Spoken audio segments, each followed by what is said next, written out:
Hey guys, welcome back to the letter. This is DJ Gamer Girl signing on. So, last episode, we actually got our first game over in Rebecca's chapter, but I thought when they died, they just died. That was it. That they weren't in the rest of the story. After that point.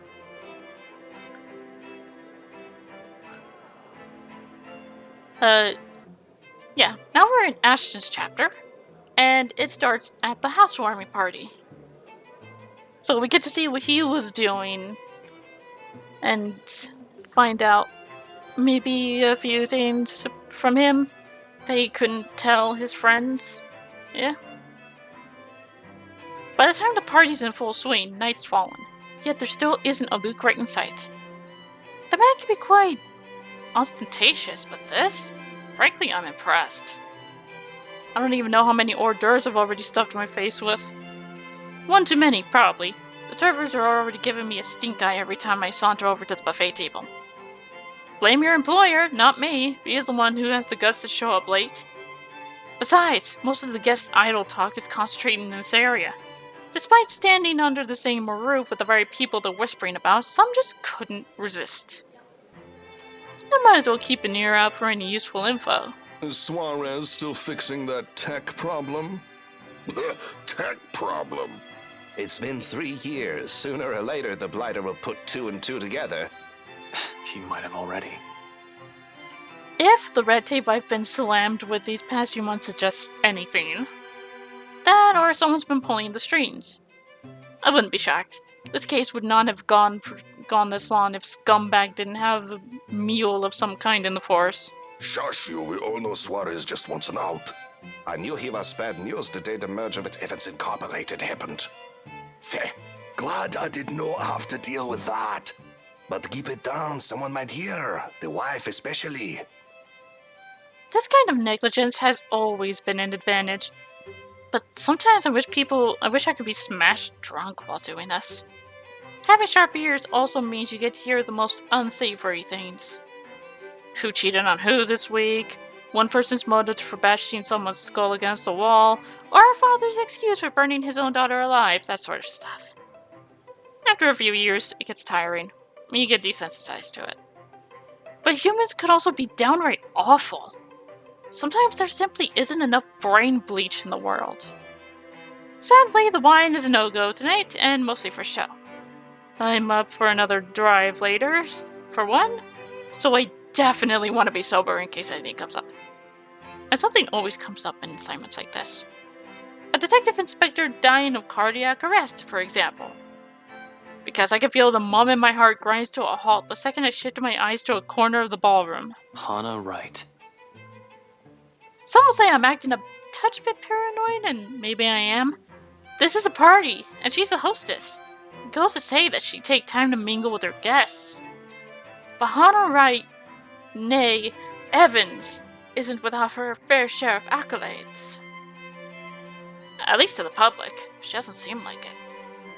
Unlike her husband, she's the one with the business sense, not to mention the impressive track record needed to manage a company. Or effectively hide whatever irregularity there might be.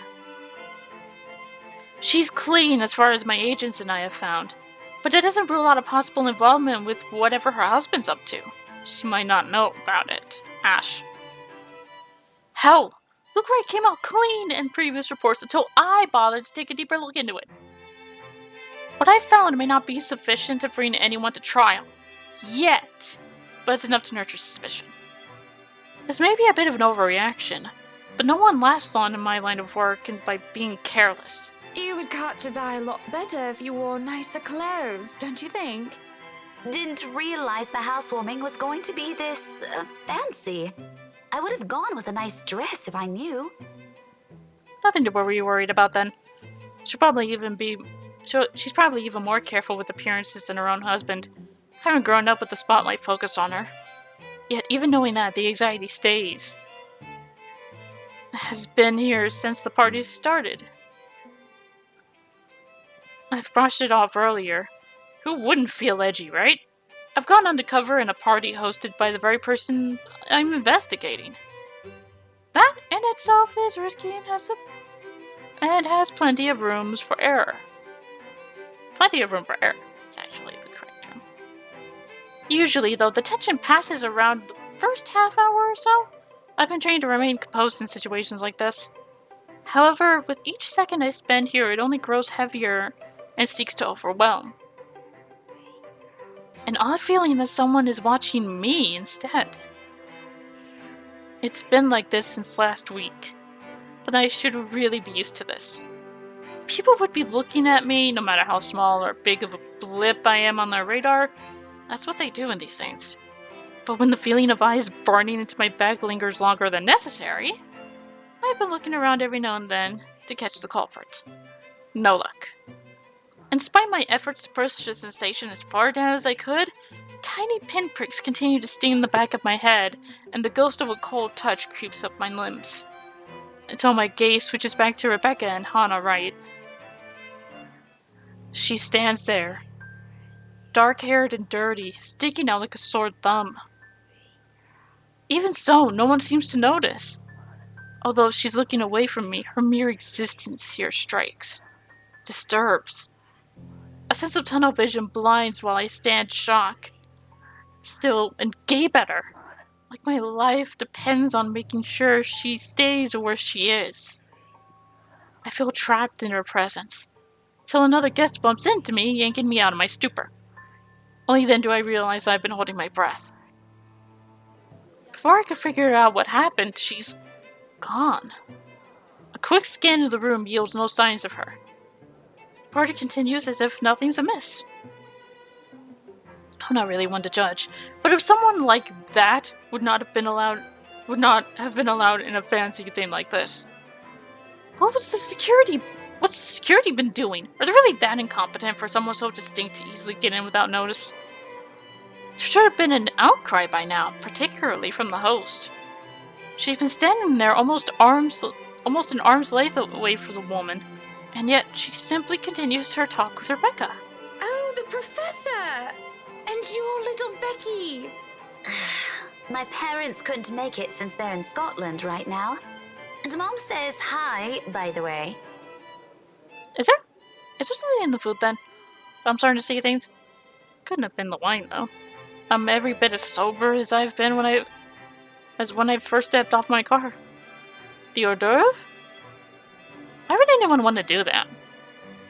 Why would Luke Wright want to do that?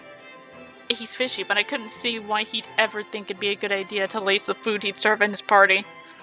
With someone like Chief Lee on his guest list to boot. He's been linked to narcotics trade, yep. However, that kind of tactic is below him, that much I could tell. Unless there's a mass murder waiting to happen tonight, which I highly doubt. So... What the fuck was that?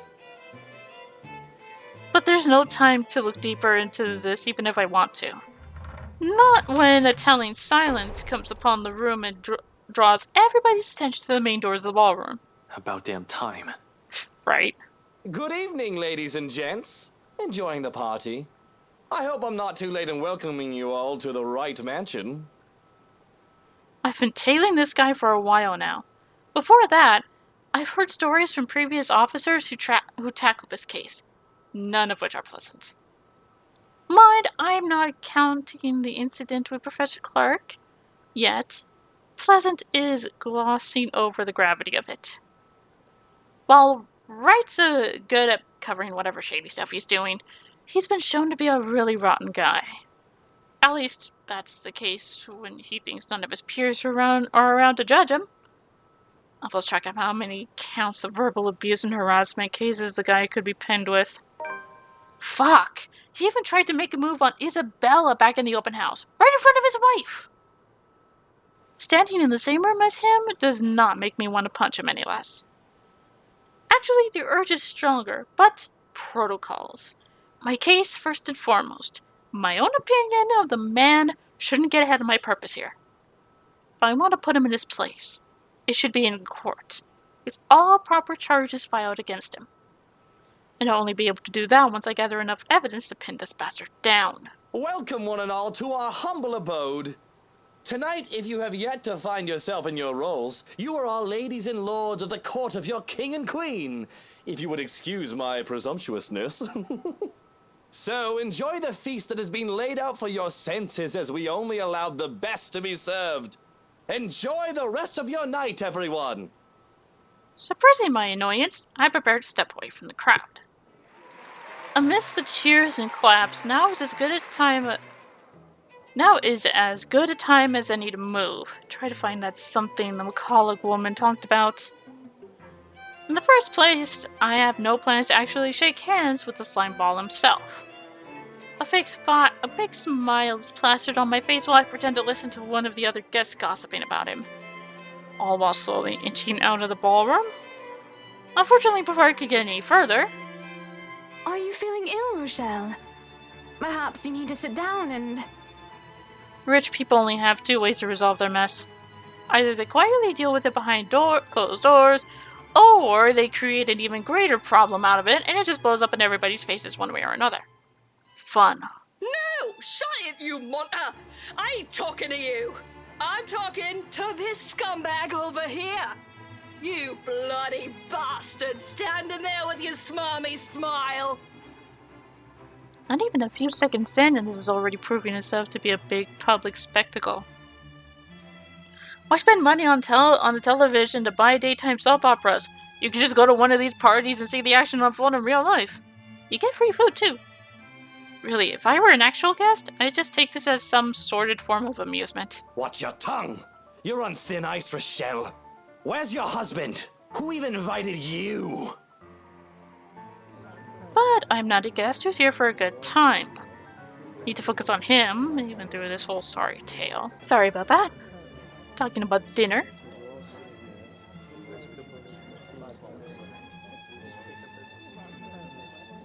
So I wait. I listen. I observe. Interesting, isn't it, though? That's the chief inspector's wife. And we just go straight to Saturday.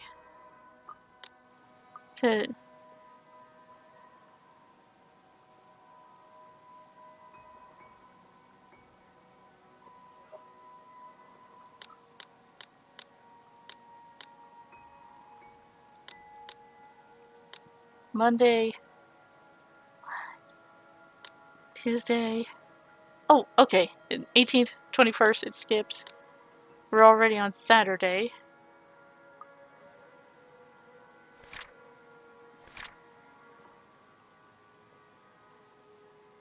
Okay. The morning after starts off quiet. Even the whole of Salem-Well residences seem unusually still. The open hallway, when I step out, is devoid of tenants. No sound coming from the other units either. It's almost as if something's brewing on the horizon. Peaceful night's sleep still does wonders for the mood, though. Can't even remember the last time I've slept without anything urgent interrupting. It's a nice break from all the bad news lately. If it wasn't for the insistent buzzing in my pocket waking me up, I'd sleep in. The breathing has stopped before I could move to somewhere private, but sleep has also been effectively kicked out of my system by then. Pity. I could use a little more rest. Until I have to face the other storm. Of course I owe Rebecca an explanation. Doesn't matter if it's the whole truth or another hastily spun tale.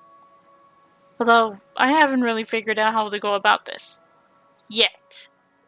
Unlike Zach and Isabella, who don't usually ask questions or are content with what little I could share, Rebecca's rather quick on the trigger. It will have to be set aside for later, though. Sup, I'm Ash from Deluxe City. Baggers, watch out, can't beat me. Looking for trouble? Wow, your phone. I'm a cool dude, pretty fly for an Asian guy. Sup, I'm Ash from Deluxe City. Baggers, watch out, can't beat me. Looking for trouble? Better not lie. I'm a cool dude, pretty fly for an Asian guy. I just realized this ringtone is Ash trying to rap. Oh my god. Ash, why is this your ringtone? This is so embarrassing. I would have deleted it as soon as I finished recording. Or finished listening to it back. How did you hear that and go, yeah, that's a good ringtone? Oh my god, Ash. No. No. Ash. Why? Watch out, can't beat me. Looking for trouble? Better not lie. I'm a cool dude, pretty fly for an Asian guy. No. Oh my god. Oh my god. No. Oh my god, Ash. Baggers, watch out, can't beat me. Looking for trouble? Better not lie. I'm a cool dude, pretty fly for an Asian guy. The Chief's name stares back at me also almost as if it's mocking me. I need to hurry this along because this is making me want to facepalm even harder than I already have. Sad. Would have been nice to just chill after last night or maybe have listened to the news. Sure, it's the same thing we've been hearing lately. Still beats standing outside. Chilly morning Luxburn morning on the phone with my boss. Sighing, I answer it, willing to get this over with. Ray, where are you right now? Now that's a tone I didn't expect to hear from him at this hour. Just thinking how this will go already gives me a headache. Immediately I reach up to and pinch the bridge of my nose to stave it off. This is why I won't ever drink myself senseless. What was that? Nothing, Chief. A pleasant morning to you, too. He's probably calling to rag on me or complain about his wife, which is really none of my business unless it affects my case. Seems like the usual rich man cheats on wife deal. Although, I would have followed up on it if it were somebody else's wife. But figuring it's the Chief's, hey, I addressed him to come clean if the missus is related to the right shady dealings. This is why I left before they even hauled the woman out last night. I'm not going to go around investigating cheating husbands and wives, but it's probably just that. The Chief appears to have a different idea in mind, though. There's nothing pleasant in the morning. Anyway, where are you? I told you millions of times before to keep your lines open. He did, and not only him. Zach, Rebecca, Isabella, all of them have said the same thing numerous times in the past. But I was undercover last night. A phone call is the last thing I want to happen, when there are other things at the time I need to focus on at the time. Not to mention the embarrassment of hearing that at a fancy to-do. Get the hell off my finger. Would have been beyond embarrassing. Oh my god. Besides, we have radios and work-issued phones. Why isn't he using those channels if this is urgent? Just woke up, sir. As awesome as it is to hear your voice this morning, it really is early. If you could give me a few minutes just to wake myself up, that'd be swell. No need for that. This won't take long. Is something wrong? Am I needed at the precinct ASAP? Oh no, everything's good over there. Just... Look, kid. Pray. Don't take this personally, alright? Well, it depends on what you're saying. You're off the Luxbourne firm case. Starting today. Well, I did not expect to hear that either. Must be some kind of a cosmic joke. I allow some awkward seconds to pass. Chief must be pulling another one of his awful pranks. Out of his bad mood or severe hangover, maybe. Everyone knows that when given a chance, he exercises no control with his drinking. If it wasn't for his wife causing a stir, he'd probably be trashed an hour in the party. He'd likely drink more after they threw her out of the ballroom. And besides, his sense of humor has never been good. It's just infuriating most of the time. But when he doesn't follow it up, if I sound a tiny bit frustrated speaking to my own superior, I'm not the one to blame. Wait, no. What? Are you kidding, Chief? Is this one of your practical jokes again? The temps won't say anything about it, but I... It's not that. They're orders. From the higher-ups. Ah, higher-ups, yes. My favorite word! Since when did the higher-ups ever care about what the criminal investigation department did? As far as I can tell, they don't give a hoot if CID is filled with cold cases as long as we keep spending low. When I need to view the old case files, though, they're locked away in the archives. You're gonna have to check with the higher-ups. I need access to these reports, see if the higher-ups would allow it. Every step, every move in this case. There isn't one that hasn't been gated by some authority. If it's not the chief, it's the commissioner. Or so they always tell me. Makes me wonder why they even bothered assigning it to anyone. Not a single one of them has done anything to help move the case. And they wonder why it's taking this long for even a hint of progress to show. You can't just drop this on me. You can't just take me off like that. Yes, I can. And I'm sorry, Ashton. You're a good detective. One of the best I've seen in years, but... 3 years, Chief. 3 years. 3 years since that anonymous tech leak blew up. Since Luke Wright's name was openly leaked to several nasty dealings within Luxembourg's corporate world, some of them involving deaths. 3 years, and I was the only one who made it this far, made much progress that officers with more experience weren't able to do when they handled this case. Just within a year, and with barely any help from this damn brass at that. Of course I'll be pissed. Do you know what would have happened if I didn't work my ass off on this thing? If I didn't dedicate a whole year of my time on it? It would have gone cold. Like every fucking case Luke Wright has been linked to. I saved this from getting thrown into the archives, sir. I'm getting close. If you could just... I'm fully aware of what you've done, Frey. But the Commissioner hasn't been happy with your progress. Still too slow by their standards. Too slow? Well, what about those reports I filed? I've documented every freaking thing for them. I've given you every important lead I can gather. Isn't that enough? They need results, not a bunch of research papers. Not one baseless assumption after another. Concrete proof, Frey. I'm really sorry. They've already made a decision. They're going to pass this on to someone who's been in the force longer. Someone who has more experience. Someone who has more experience? They meant nothing by it, but you're still too young to work on a case this big. Chief, I've already done more than what those old farts ever did behind their desks. All of it, within just a year of being assigned to this. Watch your language, Frey. Those are your superiors, I'm not some damn rookie fresh out of training. I'm as qualified as they are. Fetal, I know it is.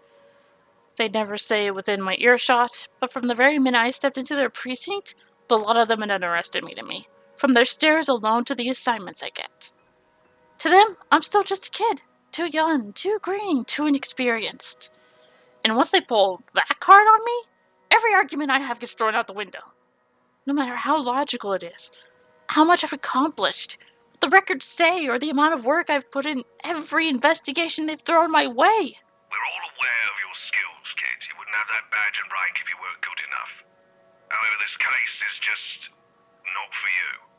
Too high profile, too risky to put a good officer like you in harm's way. Can he even hear himself? That reasoning is on itself.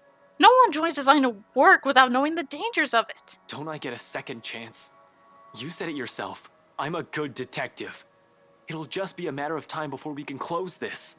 It doesn't matter what I think, Frey. You're off the case, and that's final. I expect all related files and documents on my desk by Monday morning. And don't even try to go touch anything. I know how hard-headed and determined you are. Chief, please. A few more weeks. I'll have the proper evidence left on your desk by then. I swear it won't take longer than that. Fred, it's too late, boy. I've already informed the other officers. You aren't to be allowed access until you've been given a new assignment. Hell, just keep out of the precinct, Fred. Take the weekend off. Seriously, Chief, is this about last night? If this is about me being at that party, I have a good reason for... You were at the party. Makes me pause. His wary tone, the sudden careful note in his voice. Slowly, a frown forms on in my face, my eyebrows knitting together in confusion. Much as I hate to say this about my own boss, there's also suspicion in it. Hard not to think of it that way, seeing how he acted around Hannah Wright last night. Is he worried? Why should he be?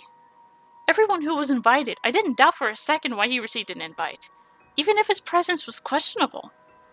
There's something wrong, and I've unintentionally walked into it.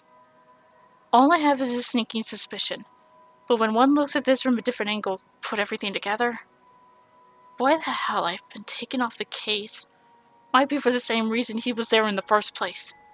Fuck! Yes, Chief, I was. For a good reason. What were you doing there? I know we don't have a strict rule against attending functions, but that was... He coughs, and it almost sounds like he's choking on his own excuses? Lies? I don't want to accuse him of anything yet. He's someone I've respected since I joined LPD, even with his bizarre sense of humor and tendency to procrastinate. He's obviously competent enough to get the job done. He wouldn't be Chief Inspector of Luxburn Police if he wasn't. He wouldn't last years in service without some track record backing him. Unless that too is a fluke. And what's backing him is not something, but someone. Oh shit. Fucking hell. Fucking shit! Chief Harvey, about last night with the... Why does it matter, Frey? This isn't about that. Why does it matter? Why does it matter? I'll recite the whole damn oath we've taken upon being sworn into service if I can. But at this point, it seems too late to remind him of that. He's probably already moved from serving and protecting people to serving and protecting his own interests. Damn it! I've suspected the upper brass of this. Even the lower-ranked subordinates in the force. But from my own boss? Shit. No wonder that leak didn't lead anywhere. Someone closer might have been pulling the strings. I might have been set up to fail long before the fucking case had been assigned to me. But I don't want to just give up. I don't want to believe I wasted an entire year for this. I want this to be the kind of news to tell Professor Clark after all those promises I've given the man. I just want to know, sir, at the party, with Luke and Hannah Wright, you were... Monday, Detective Inspector. First thing in the morning. Every copy of the files you have, I want to see it all on my table. Understood? This isn't... Frey, am I understood? What else can I do other than smile and nod? With my own superior expecting an answer, using that tone, brushing off my questions, as easy as discarding a dead body. Yes. Yes, sir. He cuts the line as soon as the words are out.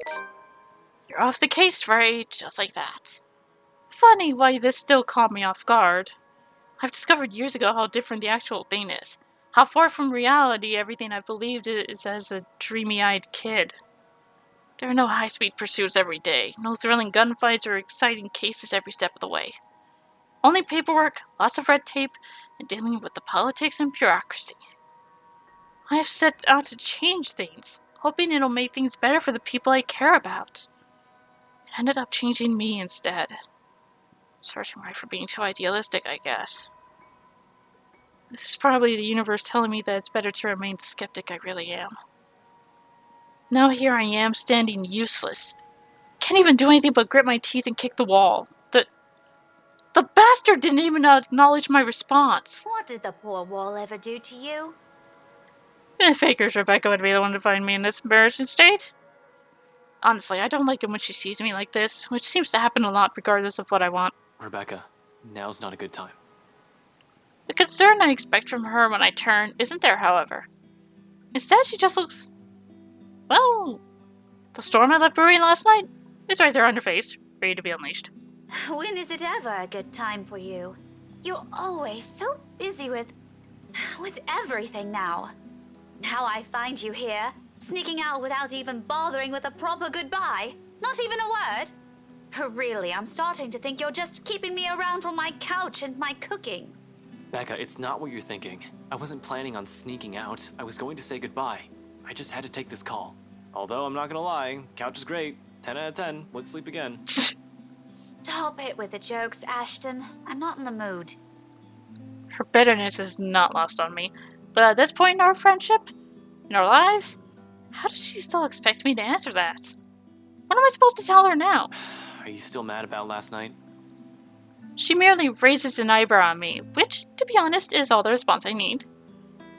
Seeing her like this makes me believe those things Z-Man says. The part where Rebecca scares him. Sometimes. I'm certainly seeing this more than once already. But the familiarity of it doesn't really take away from the downhill turn this conversation started to take. Only an awkward cough serves as a way to stall. Okay, of course you're still mad.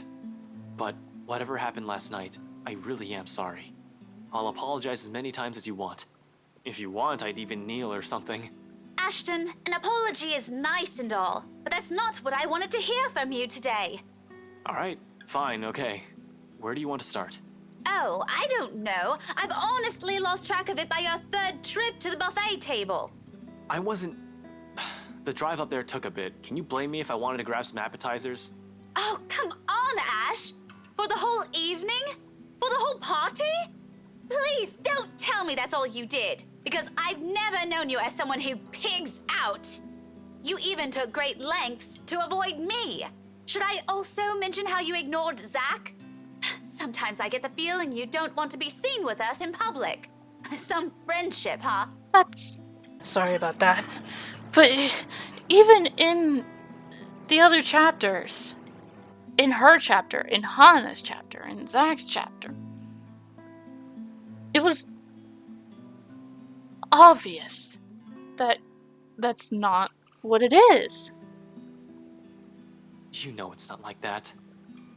It's never going to be like that, Becca. I'll ask this again. Just what were you up to during the party? What were you doing that you couldn't even take 2 seconds to make time for your friends? Couldn't even look her in the eye. It wasn't that I wanted to avoid them. I did it to keep Zach safe. To keep Rebecca safe. Just in case. Calling it her family friend, it was still a party hosted by a person of interest. By a man accused years ago of murdering a person's wife to get what he wanted. But then Chief showed up. Hannah Wright happened, and Luke Gray just can't be bothered to die peacefully somewhere. All of a sudden, none of my original reasons mattered.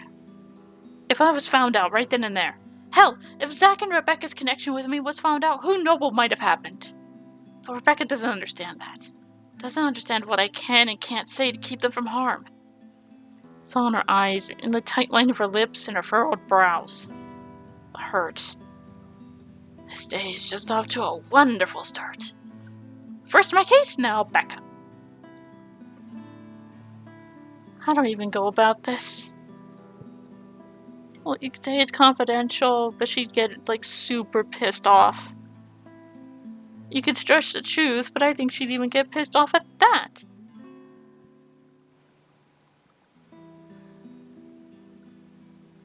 Just be honest. Honestly. We're gonna have to stretch the truth. Well, you apparently should have just said it was confidential. Okay, sure. Obviously, I couldn't just say, hey, Becca, you know the rights? They're expected to be raid leaders of a crime syndicate and shit like that. Protocol otherwise, there are so many things I'm not allowed to tell others. Even if I am able to share information with civilians, knowing anything could very well put them in danger. That's why I keep it vague. Obscure the facts. Or when push comes to shove, stretch the truth and lie through my teeth. It's a necessity I've grown to deal with. It's already become a part of me, no matter how much I loathe doing it. I mentioned it, didn't I? I was there on behalf of someone else. I was on business, Becca. I wasn't there to have a good time. She doesn't look convinced at all. Although she is the very picture of someone who's at least willing to listen. Her glare effectively takes a good 20 off my current gears. I feel like a kid again being reprimanded by my junior high teacher for sleeping in class. But getting away with that is easier than with this one. Is this even with someone you've been friends with for so long? They're the ones who know you inside out. Good grades will be enough for Rebecca to let this whole thing slide. You couldn't even spare a single second to mingle. What was I supposed to say? Hi, fancy meeting you here. Would you like to dance? By the way, those appetizers were really good. You should try some. Like that? I've got a boss guy breathing down my neck. I don't exactly have the luxury of doing as I please. This much is true. My reasons for being at the party, too. However, the Chief's presence last night made a lot of things difficult. Approaching them was out of the question when there was someone watching. A person who knew the reason why I was there. Turned out to be a good call on my part. But for someone who's already angry beyond reason, everything will only sound like an excuse. Cut the shite. I saw you stuffing your face with the deviled eggs while your own boss is off on the other side of the room. You didn't even exchange a word or a glance with him either. In fact, I think you're also avoiding the man. Just say you don't want to talk about it instead of lying to my face. I do feel guilty. Still, we've already been down this road. This is something I've done so repeatedly in the past. Something she's heard from me more times than all my fingers could count. Something I'll just have to get over with at this moment. I'm sorry, you know that, Becca. I really, really am. I wouldn't do this shit if I didn't have a good reason to. And you know that I don't like you lying to me. If you can't tell the truth, just don't say anything and shut your gob. I swear, Ashton Frey, you are just so dense. I'm so angry. I can't even bear to look at you right now because I swear I'll knock you right off your block. I mean, what good reason could you have to act like an antisocial asshole? The only time you did talk to me was to spout some vague nonsense about Luke. What was that all about? Were you somehow expecting me to just accept everything as it is? You really shouldn't go near that man, Becca. Why? Because you don't trust him. I wonder if you actually trust anyone. Aside from the three of us, Zach, Isabella, and myself, do you even have any other friends? If you're perfectly fine with that, then go ahead. No one is stopping you. But don't expect me to share the same views. I can have a life of my own. Friends that I don't necessarily share with you. I'm an adult, Ashton, and I can make my own bloody decisions. I sure as hell can choose the people I want to let into my life. Not sure really why you'd want Luke in your life, but go off, I guess. Of course she's allowed to do what she pleases, and never mentioned she couldn't. Us growing up together doesn't mean it always has to be just the two of us. It's a dumb idea to believe in when nothing ever remains constant. Things will inevitably change through the years. She'll make friends with people outside of our little circle. I'm just as free to form relationships with other people. But why, of all people, did it have to be him? Why does it have to be Luke Wright? That guy's nothing but trouble. How can she defend a guy like that? She's already calling him Luke, for Pete's sake. I trust Zach, I trust Isabella, and I trust you, Rebecca. So why can't you trust me on this? You need to stay away from that man. Because he's... I really wish I could tell you. What was that saying Isabella mentioned before? A liar is a brother of a thief? People who will look at me now will probably say I'm a hair's breadth away from being a criminal. Z managed to say something like that once, a few years into our relationship. I laughed it off back then, but now they're probably right. Little by little, I'm becoming the very person I hate. How ironic. Silence afterwards breathes an even heavier air between us. Something that Rebecca thankfully doesn't allow to linger more than necessary. I suppose you have to go now, huh? The situation's already awkward as it is. Dragging this out would only make it more... what? Difficult? Messed up? As if it isn't already. Back to your case again? I don't really have to. I have no case. As far as my job is concerned, I have the weekend off until I have to report to Chief on Monday. Although I don't want to just throw in the towel on this. Orders are orders. This isn't like the movies. I don't get to say fuck off, throw my gun and badge at him, become some vigilante, save the day and get my job back. I'd rather get my ass thrown in jail than do any of that. But it's also not in my nature to sit still and do nothing. It'll drive me crazy if I just idle about. Besides, there's someone who has to know about this whole Luke Wright thing. Yeah, I need to go talk to Professor Clark. And there's something else I need to look into. The other matter she mentioned last night, specifically. The same stuff Zachary's also been trying to tell me. Things even the news have been blasting out to the general populace lately. Evening, afternoon, morning, all deaths with the same modus blamed on a single serial killer. Or is it still the case? Found dead in the early hours of the morning today. The fire was contained within the room and no other tenants were harmed, according to Luxborn police. We're grasping at straws as far as these murders are concerned. In the first place, I'm not even the one heading this investigation, yet And look at me treating it as if it's another high-profile case on my shoulder. How sad is that? Although all three of my friends have mentioned seeing something strange, I don't want to go into that line of thinking for now. Not yet. Not until I've exhausted every logical argument I could throw at it. To be honest though, I don't know how to take all of this anymore. But I've already given Isabella my word. It'd bother me more if I didn't follow up on a promise I made to her. And after Rebecca's claims last night, there won't be enough sarcasm in the world if my friends have been telling me if what my friends have been telling me is true. I can already hear Isabella's laughter, in fact. Figures. What else can it be? It's not another case. It's something else. That issue Isabella mentioned yesterday morning. I'm sure you remember. You were there. Well, at least you're not neglecting all your friends. Becca, I promised her I'll... She doesn't wait for me to finish. With a roll of her eyes, she turns around and shuts the door in my face. I have no idea what I've said this time, but... I probably deserve that. We'll just have to fix it some other time. By then, her temper's sure to have cooled off significantly. Hopefully. Alright, I'm gonna end the episode here. Oh boy. That went from laughing at a guy's bad attempt at rapping as a ringtone to holy crap. Just everything blew up in his face. Well, we'll be continuing this in the next episode. Till then, this is the Gamer Girl, signing off. Bye-bye.